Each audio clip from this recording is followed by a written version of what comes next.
Neat పరీక్షల నిర్వహణలో జరిగిన అవకతవకలతో దేశ విద్యార్థుల భవిష్యత్తు ప్రమాదంలో పడిందని జగిత్యాల జిల్లా కేంద్రంలో కాంగ్రెస్ నాయకులు ధర్నా.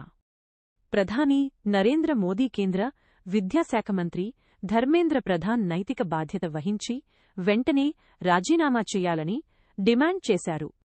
యువత సమస్యలను కేంద్ర ప్రభుత్వం నిర్లక్ష్యం చేస్తోందని నీట్ వ్యవహారంపై సమగ్ర విచారణ జరిపి బాధ్యులపై కఠిన చర్యలు తీసుకుని విద్యార్థులకు న్యాయం చేయాలని కోరారు.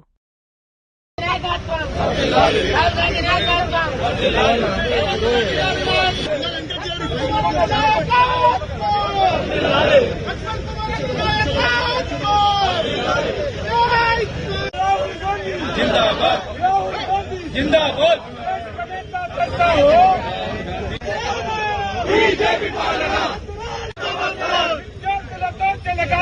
जिंदाबाद